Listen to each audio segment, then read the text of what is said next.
We often say security is everyone's responsibility, but in practice that responsibility starts with visible leadership. Because when the C-suite walks the talk, everyone else follows. I'm Jacqueline Jayne and this is Ticker Clicks. Today we're talking about the role of executives in reducing human risk and how leadership behaviour sets the tone for culture, trust and resilience. Andrew Pedroso, Head of APAC at SoSafe, joins us once again in studio. Welcome back, Andy. Great to be here in person. Awesome. Now we often hear it, we hear it everywhere, that cybersecurity is everyone's responsibility. But how critical is the visible executive behaviour in shaping that mindset across organisations? I think we've seen it recently with Qantas, right? Obviously the CEO being up front and centre, but I think it starts actually at the board level. So we were with a group of law firms recently where a lot of the board were asking a lot of the questions around what is the impact of cyber and what's the impact of awareness and education for their law firm, but also their customers. So I think having that example at the top from the board to the CEO to the C levels where they're very comfortable in I guess publicising what they're participating in from a training or awareness perspective, but also what threats or types of intelligence that they're being brought across, so that the broader organisation understands it's not just at the their level or their department, it's actually from the top down. Yeah, and that's really important because leadership by example bought into cybersecurity. And that's where those practical steps that everybody wants to know, what practical steps can leaders actually take to make security feel like it is part of the business, that conversation instead of just an IT checklist that we need to tick. Correct. And going away from that compliance piece, C-levels, particularly the CEO, needs to announce or showcase that they are doing the training.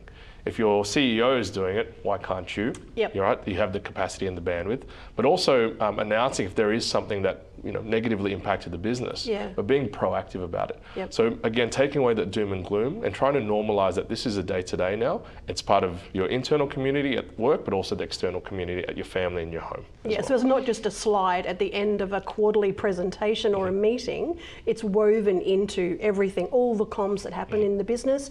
So have you seen any examples, Andy, where leadership got it right and did their engagement genuinely shift employee behaviour? We've actually seen, I guess that employee behaviour from a click perspective or improvement perspective double.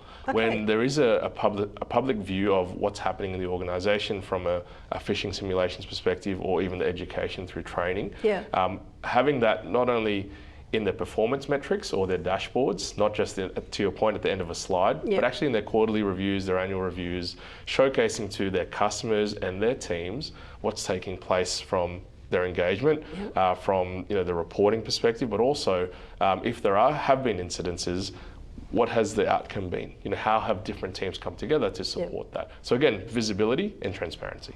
No different than when we're reporting on all the different things that happen in an organisation, a project we're finishing, a spotlight on something new that's about to be released. This should be part of our ongoing conversations.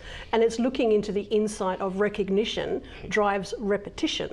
So if you could give one piece of advice to a CEO or CISO, depending on where you are, folks, about reducing human risk in 2025, right now, what would it be? I think it's going away from those vanity metrics I think we always discuss. It's nice to showcase that, to obviously provide a limelight on what's going well and what's improving, but also it should be about what's tangibly happening on a day-to-day. So that's the one piece of advice, is to go a bit deeper, actually truly understand what your employees are doing, what your customers are doing, and what's that threat landscape, and then actually having visible reporting that allows you to see the full picture, not just a piece of it.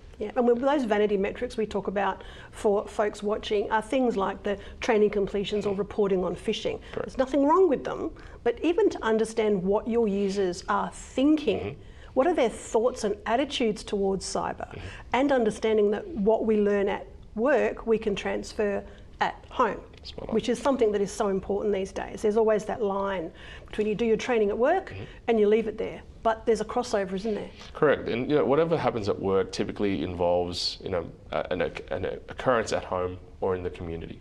So how do you take that psychological safety attitude where having that empathy, again I think we discussed that, whether it's at home, in the office or in just the normal day-to-day, truly trying to understand and diagnose what's happening and then what are the outcomes and how can you actually focus on the things that can support that in the future. Thank you, Andy. I love your insights. They're awesome. And my final thought for today, cybersecurity isn't just an IT issue, it is a leadership behaviour that we need to see more of. When executives lead with empathy, consistency and curiosity, they build a culture that protects not just data, but trust. So if you're in leadership, start small. Complete the training yourself, talk openly about cyber risk and celebrate secure behaviour. Your example might just be the powerful control your organisation has. Well, my friends, that's it from me. Until next time, stay curious and stay secure. Ticker Clicks has been brought to you by SoSafe, and we thank them for their support. I'm Jacqueline Jayne, and you're watching Ticker. We'll be right back.